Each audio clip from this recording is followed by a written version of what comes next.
Something extraordinary was revealed today. Former high-level officials and scientists with deep black experience who have always remained in the shadows came forward on one platform.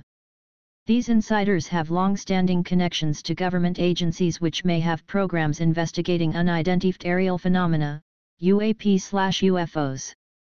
The team includes a 25-year veteran of the CIA's Directorate of Operations, a Lockheed Martin Program Director for Advanced Systems at Skunk Works, and a former Deputy Assistant Secretary of Defense for Intelligence. Today marked the official launch of To the Stars Academy of Arts and Science, TDS/AAS, an innovative public benefit corporation which will advance research into unexplained phenomena and develop related technology. It has established 3 synergistic divisions: science, aerospace, and entertainment. We believe there are discoveries within our reach that will revolutionize the human experience, says company president and CEO Tom DeLonge. Please see my previous story released yesterday, for background on today's announcement, which was live-streamed and is archived on the company website.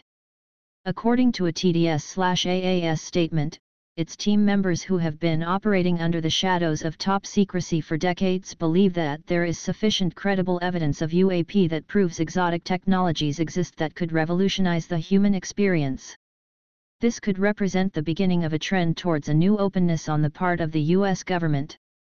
These people know more than any of us, and they will be releasing important data on UAP in the future. As an investigative reporter with a long-standing interest in this subject, who has worked with a few Academy team members in the past, I was shown some of this data at a meeting with them on October 4. Present for that 4-hour meeting was Luis Elizondo, who ran an important program at the DOD.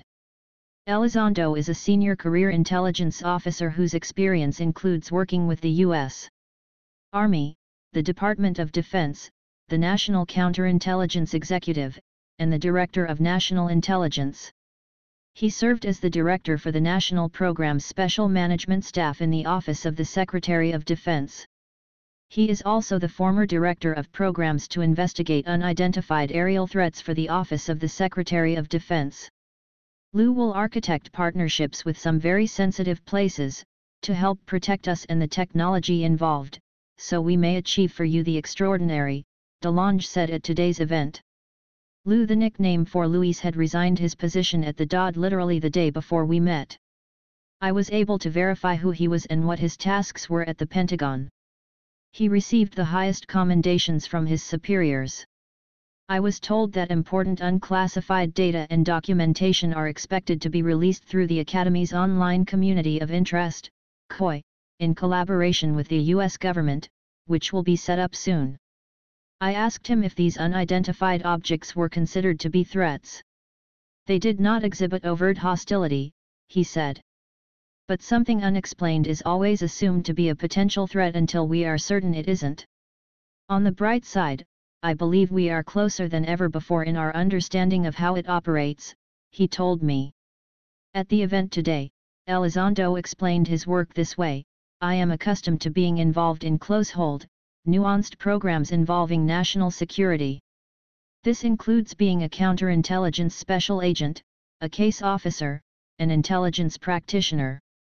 However, by far the most interesting effort I was involved with was the topic of advanced aerial threats.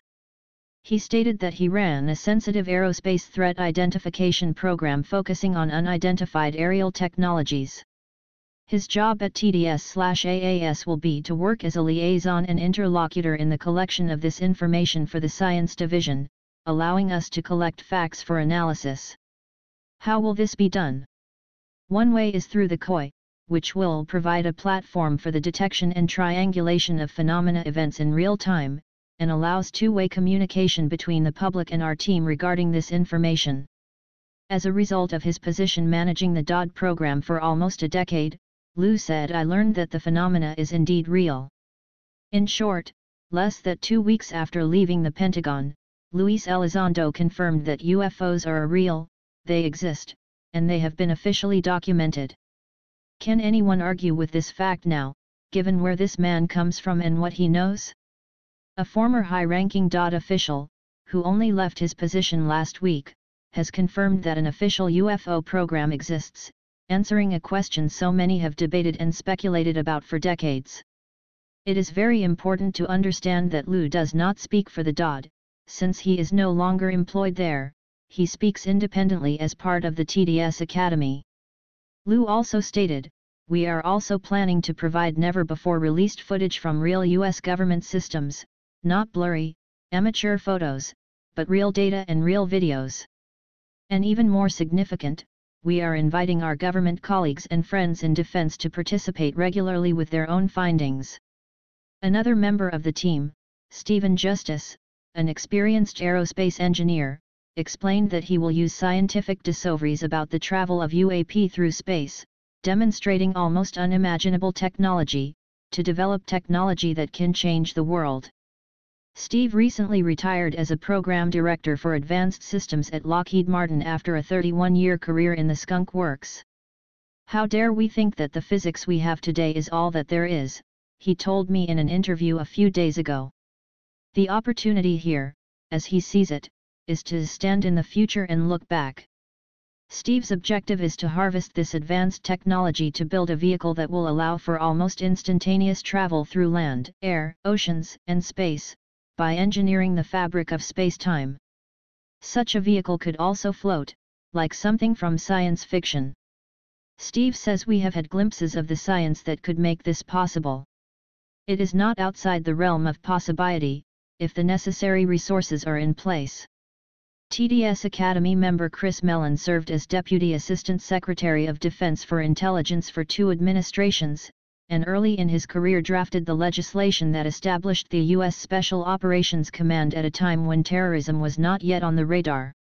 He presented an overview of a 2004 incident involving the aircraft carrier USS Nimitz, which was detected on 2 separate radars.